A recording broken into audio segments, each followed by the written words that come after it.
Dans la dernière vidéo, j'ai parlé de la censure de l'affiche du film Sacré-Cœur par la SNCF et la RATP. Aujourd'hui, je rentre dans le vif du sujet. Je vais raconter la véritable histoire de Marguerite Marie Alacoque et du Sacré-Cœur, mais également parler des controverses à leur sujet et enfin donner mon avis personnel. Avant toute chose, je vais vous dire rapidement qui je suis et d'où je parle. Donc baptisé étant bébé, mais ayant vécu dans une famille non croyante, je me suis rapproché de Dieu à la fin de ma vingtaine, par l'intermédiaire d'un ami qui m'a invité à aller à des messes traditionnelles de la fraternité Saint-Pédis. Pendant 2 ans et demi, j'ai assisté à des messes, je me suis confessé, j'ai communié, récité des chapelets, des prières catholiques, et j'ai même participé au pèlerinage de Chartres en 2023. La vie a fait que je suis sorti de cette branche de l'église à cause de questionnements, d'un déménagement, d'événements privés. Et je pratique dorénavant un culte personnel. Je lis et étudie la Bible et des livres chrétiens et je prie. Donc sur cette chaîne YouTube que j'ai créée il y a 5 mois, je parle de ma foi, de mes questionnements, analyses, points de vue, en essayant sincèrement de me rapprocher le plus possible de la vérité. Donc cette vidéo va se dérouler en 3 parties. Dans la première partie, je vais raconter l'histoire de Marguerite Marie Alacoque et du Sacré-Cœur, donc l'histoire officielle donnée par l'Église catholique. Dans la seconde, j'évoquerai les controverses qui ont gravité et qui gravitent autour de cette dévotion, et dans la troisième et dernière partie, j'évoquerai des passages autobiographiques de Marguerite Marie Alacoque qui m'ont heurté, et enfin, je donnerai mon avis sur tout ça.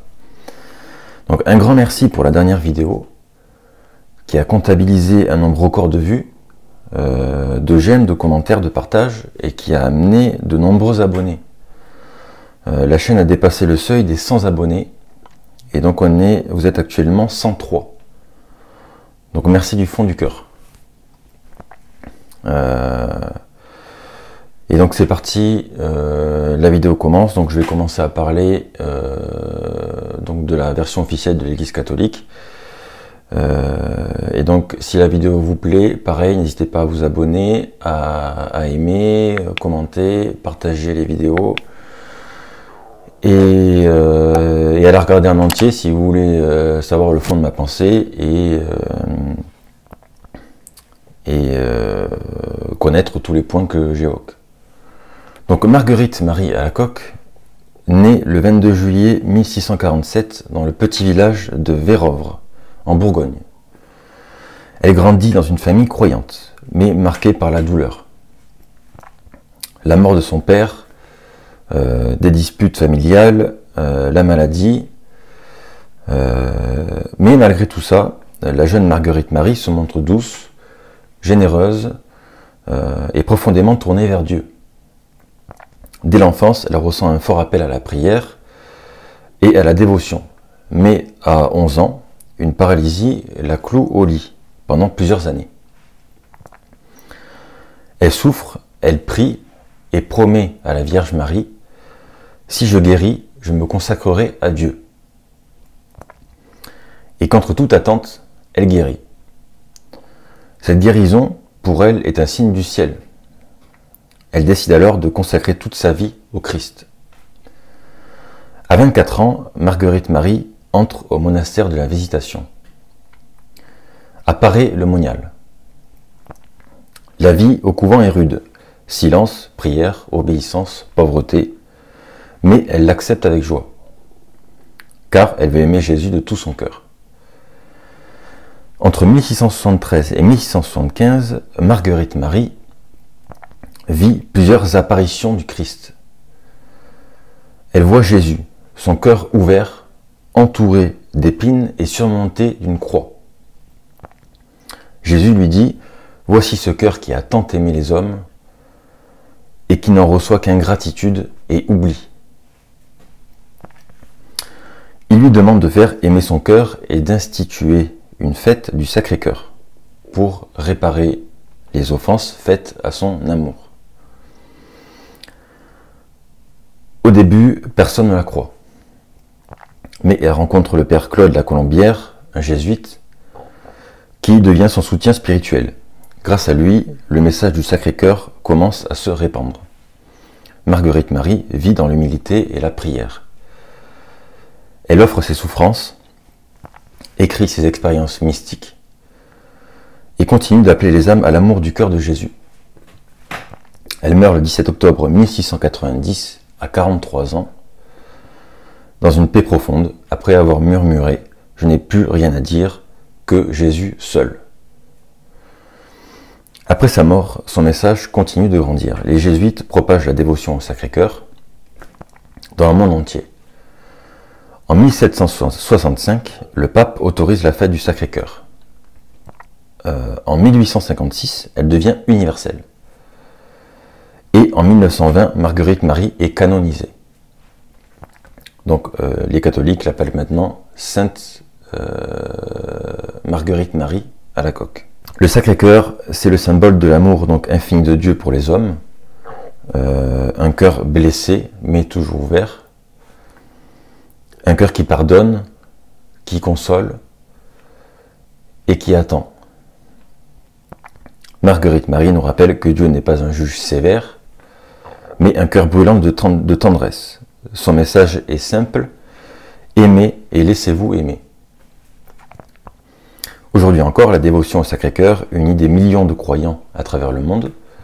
La basilique du Sacré-Cœur de Montmartre à Paris en est le grand symbole. Donc Marguerite Marie, la jeune fille timide et malade, est devenue une messagère de lumière. Sa vie, marquée par la souffrance, est aujourd'hui un chemin d'espérance et de confiance en Dieu. Elle nous enseigne une chose simple, à dire lentement, avec le cœur, Dieu aime, même quand on l'oublie, son amour, lui, ne s'éteint jamais. Donc, quelques points sur la dévotion au Sacré-Cœur en tant que tel. Donc, la signification spirituelle. Le Sacré-Cœur représente l'amour infini et miséricordieux du Christ pour l'humanité. Il est souvent représenté comme un cœur entouré d'une couronne d'épines, surmonté d'une croix et enflammé, signe de son amour ardent. Les pratiques principales, donc la consécration au Sacré-Cœur des personnes, des familles, des nations, la communion réparatrice des premiers vendredis du mois, l'heure sainte, donc une veillée de prière jeudi soir, en souvenir de l'agonie de Jésus à Gethsémani, la fête du Sacré-Cœur, célébrée le vendredi suivant la fête du corps du Christ, donc Corpus Christi, et donc la reconnaissance, en ce qui concerne la reconnaissance par l'Église, la dévotion fut d'abord contestée, mais elle fut ensuite approuvée et encouragée par plusieurs papes. Donc en 1856, comme je l'ai dit avant, par le pape Pie IX, étant la fête du Sacré-Cœur à toute l'Église, et en 1899, le pape Léon XIII consacre le monde entier au Sacré-Cœur. Donc je vais maintenant parler des controverses autour de cette dévotion et de Marguerite Marie Alacoque. Donc premièrement, les controverses sur l'authenticité de ses visions mystiques. En fait, dès son vivant déjà, ses supérieurs et les théologiens doutent de ses visions. Elles sont jugées trop affectives et peu conformes à la rigueur spirituelle du temps. Et donc certains y voient des illusions personnelles, tandis que d'autres voient une véritable expérience mystique surnaturelle. Et donc cette controverse-là, elle dure des décennies, avant la reconnaissance officielle du culte du Sacré-Cœur par l'Église, donc en 1856. Mais donc pendant les années de sa vie et plusieurs dizaines d'années après, les gens doutent de ses visions. Ensuite, il y a des controverses sur sa psychologie.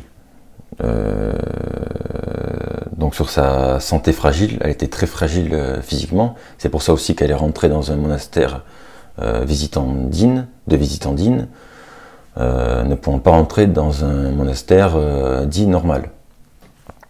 Donc elle avait une santé très très fragile.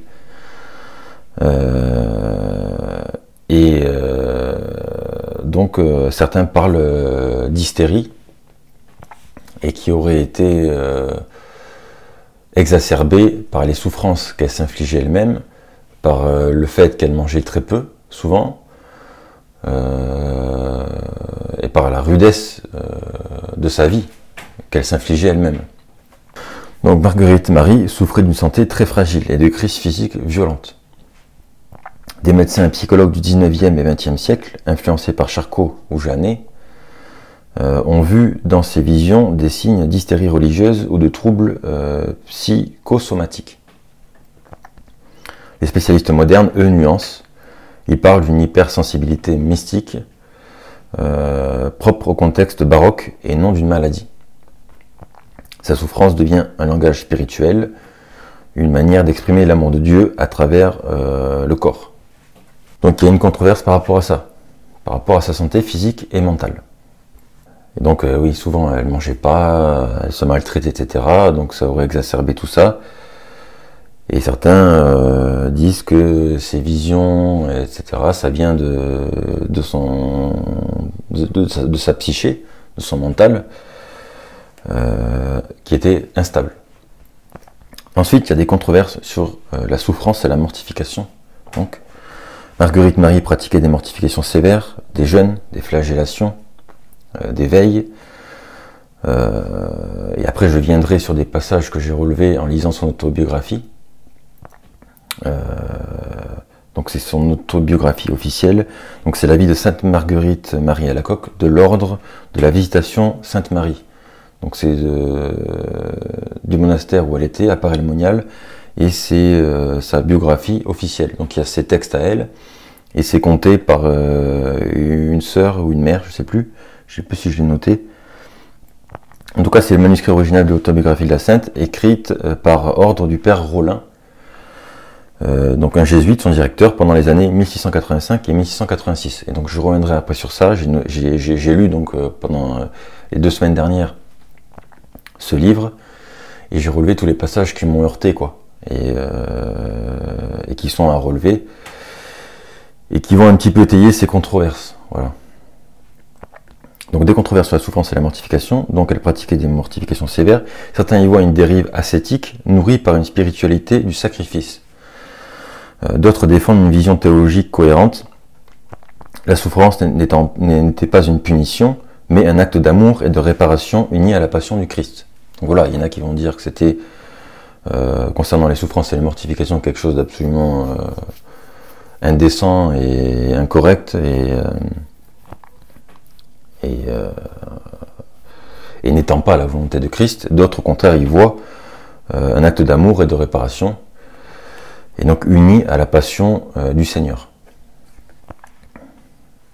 Donc le débat oppose ceux qui jugent son ascèse malsaine et ceux qui voient un témoignage héroïque de foi.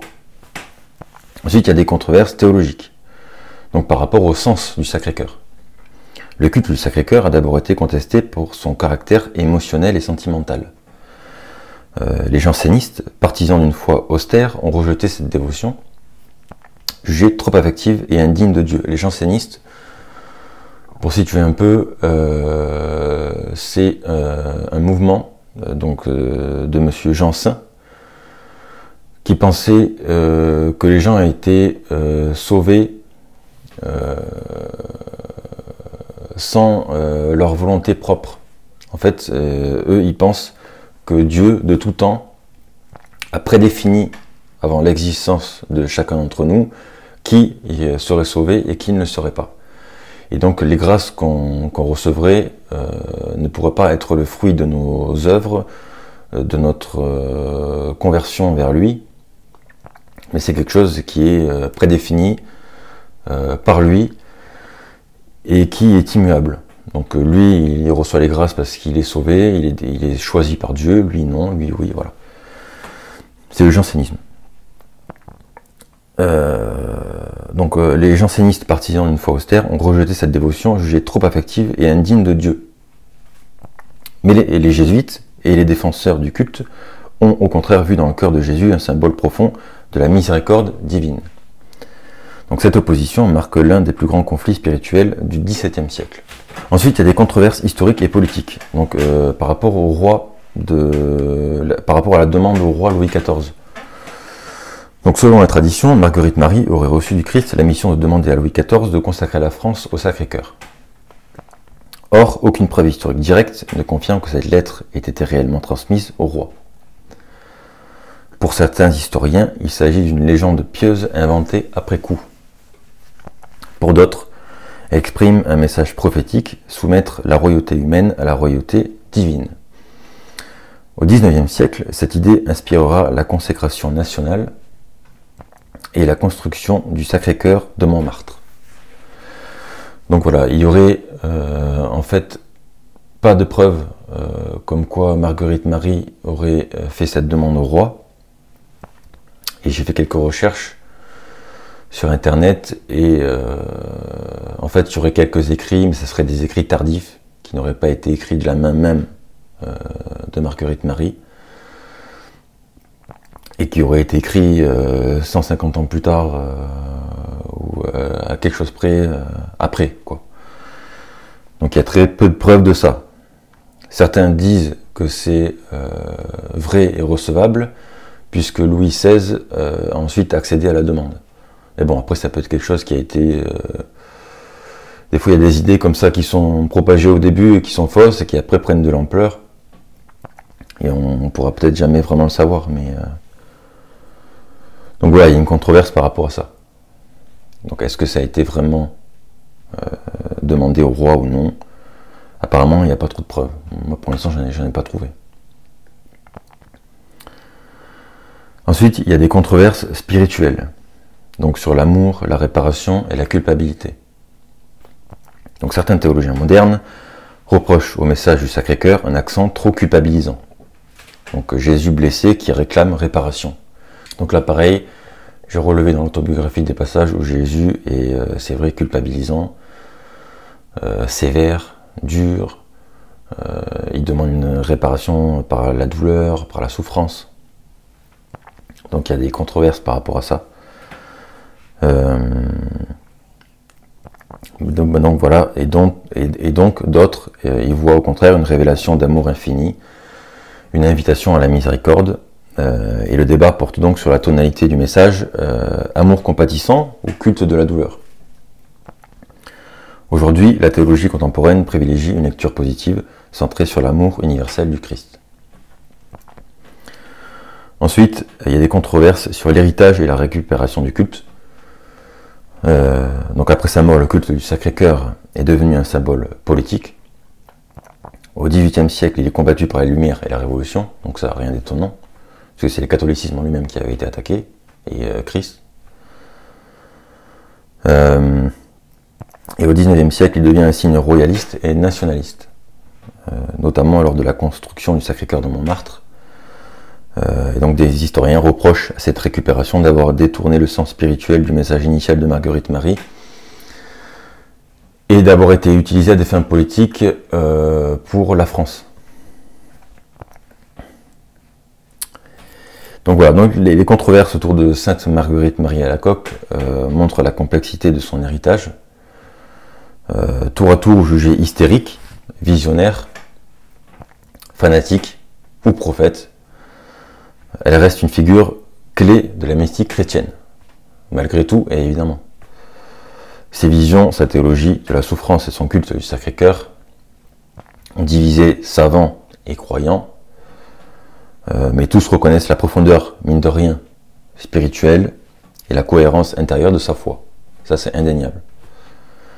Aujourd'hui, elle est perçue non comme une exaltée, mais comme une messagère de l'amour miséricordieux de Dieu. Et surtout, et avant tout, bien évidemment, par l'Église catholique. Donc c'est devenu un culte mondial, universel. Et donc tout ça, ça a modifié le culte et la foi. Et donc je reviendrai là-dessus à la fin de la vidéo quand je donnerai mon avis. Donc maintenant je vais parler de l'autobiographie et des passages que j'ai relevés qui m'ont heurté et que je vais vous lire et que j'ai trouvé que c'était important de relever ces passages et d'en parler parce que alors moi j'ai pas vu le film. Donc comme j'ai dit au début, j'ai fait la vidéo sur le Sacré-Cœur mais en fait sur la censure. pas sur le film en lui-même. Donc je ne sais pas ce qui est dit. Dans le film, je ne l'ai pas vu. Je ne sais pas s'ils ont parlé véritablement de toutes ces choses que je vais énoncer maintenant. S'ils ont parlé de tout ce que je vais évoquer et tout, j'en sais rien. Donc moi en fait là vraiment je fais un travail historique et donc là je me base sur la vraie histoire, sur ce qui est dit par l'Église catholique et sur ce que j'ai réussi à trouver. Et donc là notamment je me base sur l'autobiographie. J'ai aussi trouvé des choses qui allaient encore plus loin, mais j'avais pas de source, donc je pouvais pas les citer, donc je me base sur le texte officiel. Voilà. Mais donc je me base sur la vérité là, pour parler de ça. Voilà. Donc je commence, donc là je vais citer des passages de l'autobiographie. Donc je commence. De plus en plus partagé entre le désir de répondre à la voix de Dieu et celui de céder aux instances de sa mère, qu'il a conjuré de rester dans le monde, Marguerite pensait pouvoir satisfaire sa conscience en lui donnant le change. Notre Seigneur lui demandait son cœur, au lieu de le lui livrer, elle se contentait de lui offrir le sang de ses veines, s'accablant d'austérité, dont le seul récit fait frémir. Par là, elle se trompait elle-même, ruinant sa santé, sans réussir à pacifier les troubles de son esprit, car le corps n'était pas la victime que convoitait le divin sacrificateur, c'était l'âme de Marguerite qui voulait posséder en holocauste. Donc, premier passage, donc par rapport à sa mère, en fait sa mère était malade et Marguerite Marie voulait absolument rentrer au couvent. Et elle avait un dilemme entre le fait de choisir entre sa mère en gros et rester pour soigner sa mère et s'occuper d'elle et rentrer au couvent. Donc son choix a été fait, elle rentre au couvent. Donc là, ça, on commence. Donc elle se contentait de lui offrir le sang de ses veines, s'accablant d'austérité, dont le seul récit fait frémir. Donc c'est pas mentionné là, mais j'ai vu en me renseignant sur internet, etc., qu'elle se fouettait constamment, donc je pense que là il est question de ça. Donc premier passage où on parle de violence qu'elle s'inflige. Deuxième passage. Déjà, nous savons un peu comment se passaient les journées de la Sainte Novice. Nous allons apprendre comment se passaient ces nuits. Il n'y avait point de temps qui me fût plus agréable que celui de la nuit, comme étant plus propre à m'entretenir avec mon bien-aimé. Je priai quelquefois mon bon ange, qu'il m'éveillât. Je sentais mon cœur tout rempli de Dieu, dont l'entretien m'était si doux que souvent j'y passais des 3 heures, sans autre mouvement ni sentiment que d'amour, sans qu'il fût à mon pouvoir de me rendormir. Je ne me pouvais plus tenir sur le côté gauche, n'y pouvant respirer. Une fois, me voulant tourner pour me soulager une épaule qui me faisait mal, il me dit ces paroles, que lorsqu'il portait sa croix, il ne la changeait pas de côté pour se soulager. Marguerite Marie s'en souvint toujours. Un autre passage donc, qui m'a marqué. Donc là, un fait qui parle encore de la souffrance qu'elle s'infligeait et qu'elle allait s'infliger et que le Christ, en gros, lui conseillait de s'infliger et même lui faisait le reproche. Donc là, ce passage-là, on peut leur accorder à la controverse spirituelle. Donc à ceux qui reprochent au message du Sacré-Cœur un accent trop culpabilisant du Christ. Donc là, Jésus lui dit, en gros, toi tu te plains d'avoir mal à l'épaule, mais moi quand je portais ma croix, je me suis pas plaint et je pouvais pas changer de côté. Donc voilà pour ce passage. Ensuite, une seule chose la tourmentait. Je me sentais une faim insatiable des humiliations et mortifications, dit-elle, bien que mon naturel sensible les ressentit vivement. Mon divin maître me pressait sans cesse d'en demander, ce qui m'en procurait de bonnes. Car quoi qu'on me refusât, celles que je demandais, comme indigne de les faire, on m'en donnait d'autres que je n'attendais pas. Elle demande constamment, elle avait une faim insatiable des humiliations et mortifications. Autre passage. Marguerite avait eu de tout temps une aversion mortelle pour toutes sortes de fromages. Elle tenait cela de famille. Aussi, son frère Chrysostome s'était-il cru obligé, en présentant sa sœur au monastère, de prier qu'on ne la contraignît point sur cet article. Ce qui avait été facilement accordé, l'affaire n'ayant de soi-même aucune importance. Mais un jour, que par mégarde, la serveuse au réfectoire présenta du fromage à sœur Marguerite Marie. La directrice crut l'occasion bonne de mesurer le courage de sa disciple. Elle l'obligea donc à faire ce sacrifice pour notre Seigneur et à prendre du fromage. Au premier abord, la répulsion naturelle l'emporta sur tout autre sentiment. Ce que voyant, la maîtresse ne permit pas à la pauvre sœur d'aller plus loin et d'accomplir l'obéissance, lui disant « Allez, vous n'êtes pas digne de la pratiquer, et je vous défends maintenant de faire ce que je vous commandais. » La grâce parla plus haut. Mais la novice fut 3 jours à lutter entre le vouloir et le non-vouloir de se vaincre. Ne sachant que devenir, elle a exposé son angoisse à notre Seigneur au Saint-Sacrement, s'écriant « Hélas, mon Dieu, m'avez-vous abandonné? Et quoi? Faut-il qu'il y ait encore quelques réserves dans mon sacrifice? Et qu'il ne soit pas tout consommé en parfait holocauste ?» Le Dieu de toute bonté écouta la plainte de son enfant affligé, lui donnant pour arme ses seules paroles. Il ne faut point de réserve à l'amour. Il lui donna du même coup la force de se surmonter. Bien qu'avec des efforts indicibles, elle continua à prendre du fromage. Chaque fois qu'on en servait à la communauté, et cela durant 8 années. C'est-à-dire jusqu'à qu'on se vit obligé de le lui défendre, ajoutent les contemporaines. Notre Seigneur fut si content de la victoire remportée par sa docile servante, qu'il le lui fit sentir, au point de l'obliger à répéter souvent « Suspendez, ô mon Dieu, ce torrent qui m'abîme » ou « Étendez ma capacité pour le recevoir ». Donc en fait, elle était allergique au fromage. Dès qu'elle en mangeait, elle vomissait, elle était malade. J'ai trouvé sur internet comme quoi elle était malade pendant 3 jours après avoir mangé du fromage. Et là, pendant 8 ans, elle va se forcer à avaler du fromage et elle va être constamment malade derrière. Tout ça parce que la mère l'a défiée et en gros elle s'est dit eh ben, pour Jésus je vais le faire et à chaque fois qu'on va me proposer du fromage eh ben, je vais en manger. Donc à chaque fois elle était malade. Donc là encore on aurait Jésus qui était content de la victoire remportée donc par sa docile servante et au point qu'elle demandait à Dieu d'arrêter et de dire suspendez ce torrent qui m'abîme ou étendez ma capacité à le recevoir. Ensuite, sœur Marguerite Marie eut ses heures de défaillance pendant son noviciat. Afin de la déprendre d'une affection trop naturelle pour une de ses compagnes, il fallut que l'ami divin se montrât sévère, lui disant qu'il ne voulait point de cœur partagé, que si elle ne se retirait des créatures, il se retirait d'elle. Ce reproche fut décisif.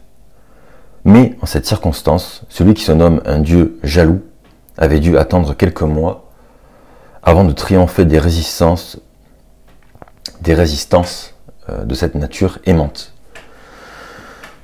Elle avait une affection pour une amie, pour une autre sœur. Dieu lui a dit non, c'est moi et moi seul. Donc passage que j'ai relevé aussi. Ensuite, un autre. Après, il me demanda mon cœur, lequel je le suppliai de prendre, ce qu'il fit, et il le mit dans le sien adorable, dans lequel il me le fit voir comme un petit atome qui se consommait dans cette ardente fournaise, d'où, le retirant comme une flamme ardente en forme de cœur, il le remit dans le lieu où il l'avait pris en me disant « Voilà, ma bien-aimée, un précieux gage de mon amour qui renferme dans ton côté une petite étincelle de ses plus vives flammes pour te servir de cœur et te consommer jusqu'au dernier moment et dont l'ardeur ne s'éteindra, ni ne pourra trouver de rafraîchissement que quelque peu dans la saignée, dont je marquerai tellement le sang de ma croix qu'elle t'apportera plus d'humiliation et de souffrance que de soulagement. C'est pourquoi je veux que tu la demandes simplement, tant pour pratiquer ce qui donc la saignée, tant pour pratiquer ce qui vous est ordonné, que pour te donner la consolation de répandre ton sang sur la croix des humiliations. Et pour marque que la grande grâce que je viens de faire n'est point une imagination, et qu'elle est le fondement de toutes celles que j'ai encore à te faire, quoique j'ai refermé la plaie de ton côté, la douleur t'en restera pour toujours. Et si, jusqu'à présent, tu n'as appris que le nom de mon esclave, je te donne celui de la disciple bien-aimée de mon Sacré-Cœur. Et un peu plus loin, quelques pages après, je voulus lui épargner les petites mortifications ordinaires que ce remède lui a tirées, donc en parlant de la saignée. Et pour cela, j'envoyai ma sœur Catherine Augustine, Marest, quelquefois la saignée dans sa cellule. Mais notre Seigneur, qui ne voulait pas qu'elle eût cet adoucissement, permit qu'un jour, que j'avais usé de cette précaution, elle tomba à cœur failli pendant la Sainte Messe, et aussitôt on en devina la cause. Passage incroyable que j'ai relevé. Donc on a la scène, Jésus montre son cœur, lui prend un morceau, un atome, un petit bout à l'intérieur de ce cœur et le met dans le cœur de Marguerite Marie. Il lui dit qu'elle ne trouvera repos et sera soulagée de la douleur donnée par ce petit morceau que par la saignée. Aujourd'hui, on a un recul par rapport à la saignée, on sait que c'est absolument mauvais pour la santé, mais à l'époque, c'était considéré comme étant un soin.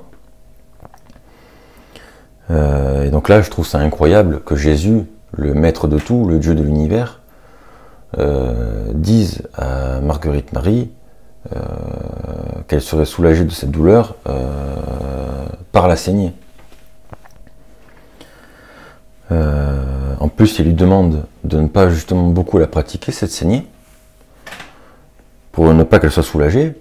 Et même, donc après, le passage que je l'ai relevé quelques pages après, on voit que la sœur Catherine Augustine prend la précaution d'aller la saigner dans sa cellule, donc soi-disant pour la soulager. Et le Seigneur n'est pas d'accord avec ça, et il va faire en sorte qu'elle tombe gravement malade après. Elle tomba à cœur failli pendant la Sainte Messe. Ça, je trouve ça incroyable. Ça, c'est une des choses qui est difficilement en fait acceptable. La saignée, on sait que c'est absolument mauvais. Et donc Jésus lui conseillerait de faire des saignées, et en plus, il encouragerait même à souffrir et à ne pas les faire.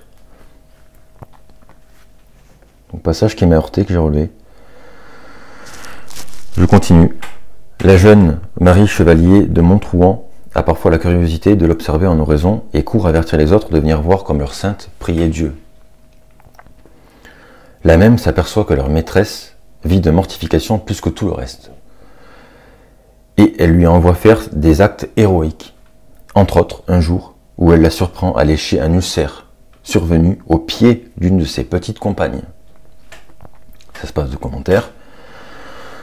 Prochain passage.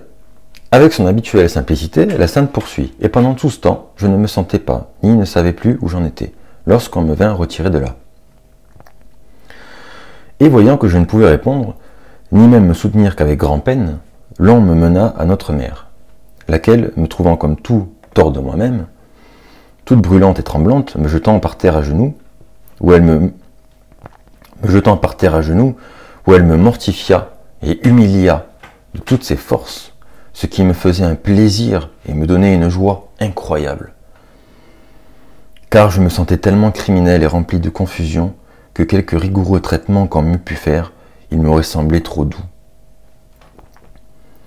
Et après lui avoir dit, quoiqu'avec une extrême confusion, ce qui s'était passé, elle se prit encore à m'humilier davantage, sans me rien accorder, pour cette fois, de tout ce que je croyais que notre Seigneur me demandait de faire, et ne traitant qu'avec mépris tout ce que je lui avais dit.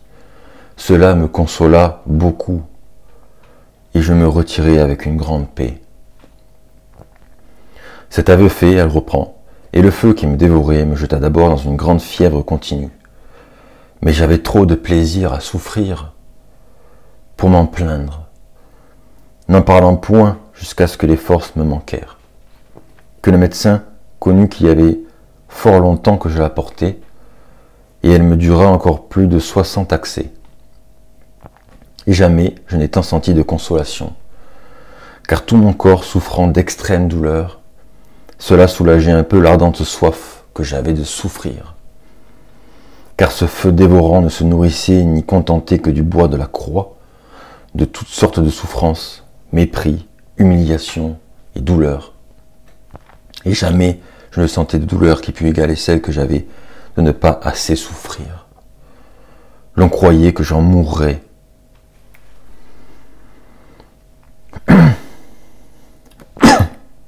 Bon, ça se passe de commentaires. Ensuite, encore.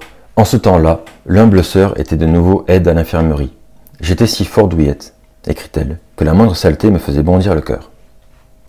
Quoi de surprenant à cela, dira-t-on. Mais il faut penser que le souverain maître a de divines sévérités pour ses élus.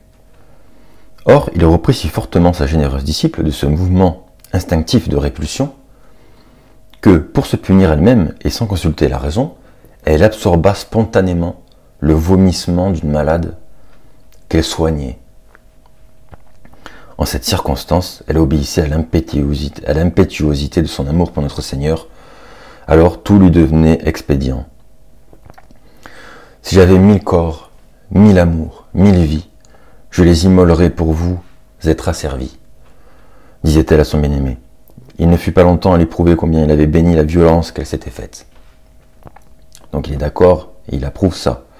La suite du récit ne laisse aucun doute à ce sujet.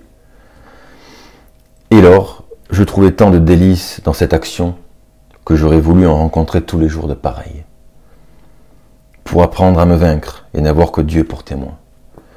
Mais sa bonté, à qui seul j'étais redevable de m'avoir donné la force de me surmonter, ne laissa pas de me témoigner le plaisir qu'il y avait pris. Car la nuit ensuite, si je ne me trompe, il me tenait bien environ 2 ou 3 heures la bouche collée sur sa plaie de son Sacré-Cœur. Et il me serait bien difficile de pouvoir exprimer ce que je sentis alors, ni les effets que cette grâce produisit dans mon âme et dans mon cœur. Mais cela suffit pour faire connaître les grandes bontés et miséricordes de mon Dieu sur un sujet si misérable.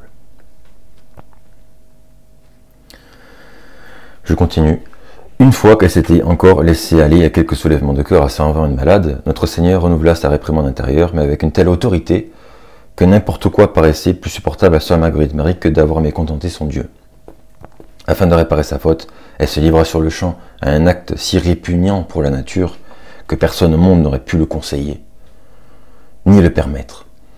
Notre Seigneur même dut arrêter son héroïque servante, puis il lui dit « Tu es bien folle de faire cela. » « Oh, mon Seigneur, reprit-elle, je le fais pour vous plaire et pour gagner votre divin cœur, et j'espère que vous ne me le refuserez pas. » Là, il n'est pas dit ce qu'elle a fait, mais j'ai trouvé sur Internet des passages où il est dit qu'elle aurait voulu ou manger des excréments. Donc là, il n'est pas dit ce qu'il en est, mais étant donné que on parle, etc., du vomi et tout, tranquillement, là, je pense que ça peut être ça. Donc ça peut être des excréments. Je continue. La sœur ayant présenté cet écrit à notre Seigneur, il lui en témoigna. Donc ça n'a rien à voir, hein, à chaque fois je cite les passages. La sœur ayant présenté cet écrit à notre Seigneur, il lui en témoigna un grand agrément, et lui dit que, puisque son amour l'avait dépouillé de tout, il ne voulait pas qu'elle eût d'autres richesses que celle de son Sacré-Cœur, et il lui en fit une donation à l'heure même, me la faisant écrire de mon sang, selon qu'il l'a dicté, et puis je la signai sur mon cœur avec un canif, duquel j'y écrivis son sacré nom de Jésus. Donc elle s'est gravée sur le torse le nom de Jésus avec un couteau. Je continue. Une fois, notre Seigneur lui fit entendre qu'il la voulait retirer dans la solitude, non celle d'un désert, mais celle de son Sacré-Cœur. Il lui demanda de jeûner 50 jours au pain et à l'eau, pour honorer son jeûne dans le désert. Elle n'en put obtenir la permission, cette singularité ne cadrant pas avec les usages ordinaires du couvent. Alors son époux divin l'assura qu'il aurait comme très agréable qu'elle passât 50 jours sans boire, pour rendre hommage à la soif que son cœur sacré a du salut des pécheurs. La courageuse sœur Alacoque commença donc cette pénitence. Mais on ne la lui laissa pas achever pour cette première fois. Plus tard, elle eut congé de la recommencer et d'aller jusqu'au bout des 50 jours. Elle passait de même les vendredis sans boire, depuis le jeudi soir jusqu'au samedi matin, ce qui était d'autant plus extraordinaire qu'elle était plus habituellement travaillée d'une soif dévorante. Elle continua longtemps cette pratique, jusqu'à ce que la mère greffier jugeant de son devoir de la lui défendre, lui donna l'obéissance de boire 3 ou 4 fois entre les repas, tous les jours. Mais pour obéir et souffrir tout ensemble, sœur Marguerite Marie s'avisa de boire de l'eau où on lavait la vaisselle et même la lessive. Je continue. L'humble sœur avait sans doute confié une fois encore à sa supérieure l'irrésistible et tout surnaturel attrait qui la poussait à désirer la correction. Elle en reçoit cette prudente et charmante réponse. Quant à ce qui est de vous mortifier, je vous donnerai volontiers des bonnes portions de ce pain de l'âme religieuse. Si Dieu vous donnait plus de santé, mais vos infirmités m'abattent le courage lorsque je voudrais l'élever en faveur de votre fin spirituelle. Dites donc à notre Seigneur qu'il me donne moins de tendresse sur vos maux, ou à vous plus de santé, ou bien qu'il me dispense de vous traiter comme vos démérites. Dans les occasions où vous donnez lieu de vous corriger et humilier, elle demande tellement à souffrir que la mère, elle est là, elle n'ose plus, tellement la santé de Marguerite Marie est fragile, et tellement elle en a pitié. Donc elle lui dit de demander à Dieu qu'il vous augmente la santé pour que je puisse vous punir encore davantage, ou qu'il m'empêche de vous traiter comme je traiterai les autres. Je continue. Un jour, à l'encommunier, la Sainte Hostie lui parut resplendissante comme un soleil. Notre Seigneur était au milieu, tenant une couronne d'épines qu'il lui posa sur la tête, en disant « Reçois, ma fille, cette couronne, en signe de celle qui te sera bientôt donnée par conformité avec moi. » Et il se chargea sans retard de lui donner l'explication de ce présent céleste. Elle était alors maîtresse des sœurs du petit habit. Comme elle puisait de l'eau à l'intérieur du cloître, au puits du préau, le seau lui échappa étant plein, et retomba de tout son poids dans le puits. Le bras de fer qui sert à faire marcher la roue, allant de grande raideur, la frappa sur la mâchoire. La violence du coup emporta plusieurs dents, tandis qu'un morceau de la joue, gros et long comme la moitié d'un doigt, pendait à l'intérieur de la bouche. Cette douleur et cette commotion, qui duraient être excessives, ne firent que lui arracher ce cri « Mon Dieu !» Et, sans faire d'autre cérémonie, elle pria une de ses petites sœurs de lui couper ce morceau de chair. Ses enfants, effrayés, refusèrent. Alors, prenant elle-même ses ciseaux, elle coupa tranquillement la pièce. La plaie qui se forma dans la bouche lui donna bonne manière à souffrir, autant de fois qu'il lui fallait prendre quelque nourriture. De plus, le coup lui causa dans la tempe une douleur qui, après les repas, devenait presque insupportable, pouvant se comparer à une rage de dents. Voilà quelques passages que j'ai relevés, et c'est pas exhaustif, il y en avait d'autres, mais j'ai dû faire une sélection. Déjà là c'était long, le fait que je lise, j'espère que ça n'a pas été trop long pour vous. C'est des passages que j'ai trouvé extrêmement importants de vous communiquer, et que je ne pouvais pas cacher. J'ai lu cette autobiographie donc pendant cette semaine et la semaine dernière, et c'est vraiment des passages qui m'ont heurté, quoi. Et donc je sais que tout ça, ça se passait à une époque où c'était, il y avait le mouvement doloriste, en fait. Et donc dans l'église, il était bien vu, et les personnes qui étaient réputées comme étant saints et saintes se faisaient souffrir de la sorte, en fait. Pour rendre gloire à la passion du Christ, pour se rapprocher de lui, et en fait, c'est aussi pour se détacher absolument du monde. Et donc, quelqu'un qui croit à cette révélation du Sacré-Cœur, c'est l'explication qu'il va en donner, en fait. Il va dire que c'était tellement quelqu'un qui voulait se séparer du monde, de sa nature pécheresse, de l'attrait de la chair, que nous avons tous, de l'ego qu'on a, de l'amour pour les choses, pour les autres créatures, pour tout en fait qui nous entoure dans ce monde. Et donc on peut voir ces mortifications-là, ces humiliations, etc., comme un combat spirituel qu'elle a mené, en fait, pour se rendre pure et pour se détacher du monde, pour se rapprocher de Dieu.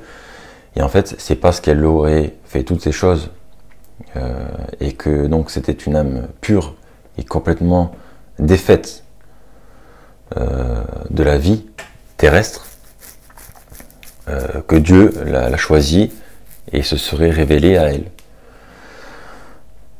Parce qu'elle aurait réussi justement à rentrer dans cette humilité parfaite et dans cette pureté qui lui permettait de se raccorder pleinement à Christ, en fait. Donc en fait, cette vidéo, elle n'est pas faite pour desservir ou pour servir le Sacré-Cœur. Moi, je me contente de dire les faits, la vérité.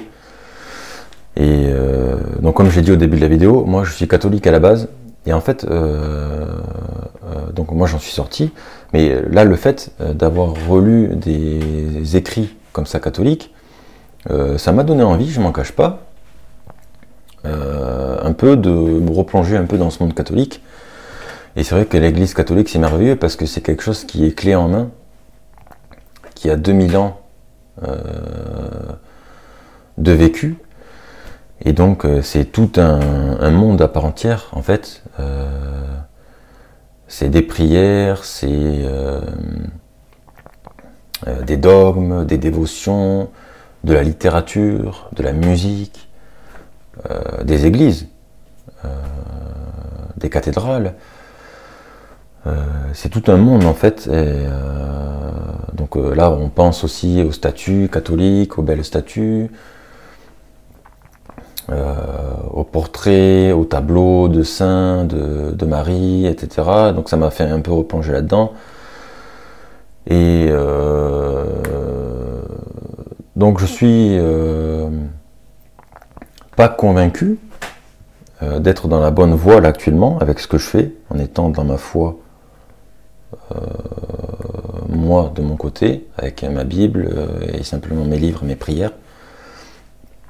Et donc peut-être que je serai amené un jour à redevenir catholique, j'en sais rien. Peut-être que c'est le but de Dieu, peut-être que le but de cette chaîne aussi, c'est de m'avoir fait débuter en étant dans une foi solitaire et en étant sorti de l'église, et que Dieu veut se servir de mon témoignage et de cette chaîne, peut-être pourquoi pas pour me ramener à l'église catholique, ou inversement, j'en sais rien. Donc je ne suis sûr de rien, et donc en fait je me sers donc de cette chaîne et je vais continuer à le faire, pour aborder comme ça des points, et peut-être qu'un jour je pourrais dire, je suis sûr à 100% que ça c'est la bonne voie, ça c'est la bonne voie, et c'est là qu'il faut aller, c'est là que je pense qu'il faut aller, j'en suis sûr.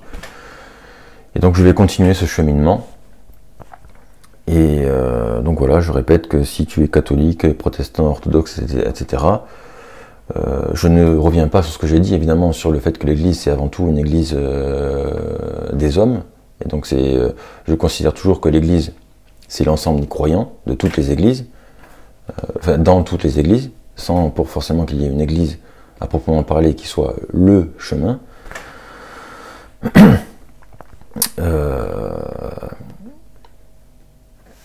Mais voilà, c'est un cheminement, et donc voilà. Qu'est-ce que je voulais évoquer d'autre? Donc voilà, je voulais évoquer cette personnalité un petit peu singulière de cette sœur, de son souhait d'être constamment humiliée, de souffrir. Et puis je voulais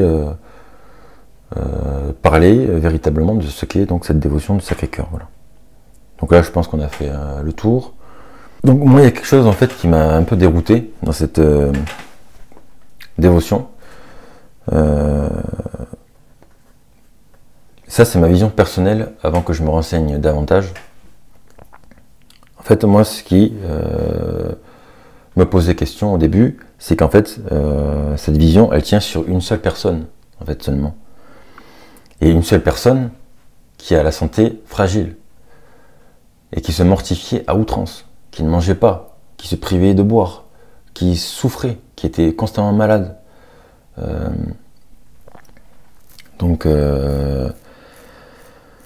Et donc en fait cette dévotion elle a modifié le culte rendu au Seigneur dans le monde entier 1600 ans après sa mort terrestre, et elle provient d'une personne infiniment fragile et qui est dite instable psychologiquement, voire qualifié d'hystérique par des médecins et des spécialistes qui ont étudié son cas. Et on le constate en lisant ne serait-ce que sa biographie officielle, et encore c'est sa biographie officielle. Donc peut-être qu'on peut se dire qu'il y a certaines choses peut-être qui ont été enlevées, ou autres, ou rajoutées, j'en sais rien. Je me base uniquement là sur ce qui est officiel. Donc on peut encore aller plus loin dans le raisonnement. Et donc baser cette dévotion-là uniquement sur cette personne, où je sais qu'il y avait déjà des sortes de dévotion du Sacré-Cœur un peu avant, mais la réelle dévotion au Sacré-Cœur telle qu'on la connaît aujourd'hui, c'est celle-ci. Donc bon, ça me posait question. Et ensuite, j'avais une incompréhension par rapport à ces dévotions-là, de vouloir isoler des personnalités en fait du Christ ou des saints et des morceaux de leur corps. Je pense au cœur immaculé de Marie, au Sacré-Cœur de Jésus, au précieux sang de Jésus. Et ça, c'est quelque chose que j'ai du mal un peu à saisir, de vouloir prendre des parties comme ça du corps. Je sais que ça correspond à des personnalités et à des qualités de Dieu, du Christ, mais c'est quelque chose quand même que j'ai du mal à concevoir, parce que moi je considère Dieu comme étant comme étant unique, et on peut parfaitement méditer ce qu'il a fait pour nous, notamment sa passion, son agonie, etc., sans forcément vouloir isoler ces parties-là de lui, que ce soit d'ordre spirituel ou physique, en prenant des morceaux de son corps, pour en faire des dévotions à part entière. On peut considérer le Seigneur comme étant et méditer sur toutes ses qualités et attributs. Donc j'ai un peu de mal moi avec ces dévotions. C'est une des choses avec lesquelles j'avais du mal quand j'étais au sein de l'Église catholique. D'ailleurs, j'ai jamais vraiment moi prié les saints. Marie, oui évidemment, parce que c'est central dans l'Église catholique. Mais ces prières comme ça, là, ces dévotions, j'ai toujours eu un peu de mal avec ça. Voilà. Donc là j'ai fait le tour, vous avez eu mon avis, vous avez eu l'avis officiel, vous avez eu les controverses à ce sujet. Je pense que la vidéo est complète, je vais arrêter là.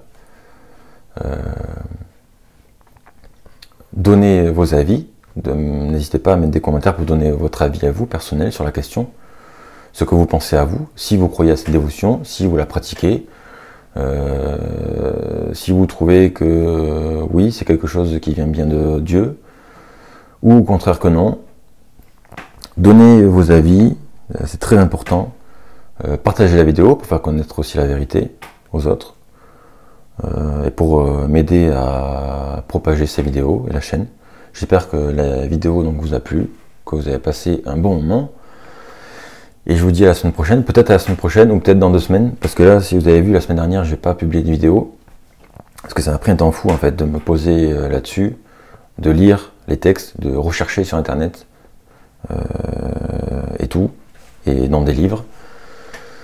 Et donc faire des vidéos par semaine, une par semaine, c'est parfois compliqué, avec le travail tout à côté. J'ai la famille en plus qui est descendue, par exemple hier et tout, j'ai eu des contretemps. Donc je ferai peut-être des... Quand des vidéos comme ça demandent beaucoup de travail, ce sera peut-être des vidéos que je ferai une fois toutes les 2 semaines. Voilà. Bon, j'espère que la vidéo t'a plu. Je te souhaite de passer une bonne semaine, que le Seigneur soit avec toi. C'était Florian, salut!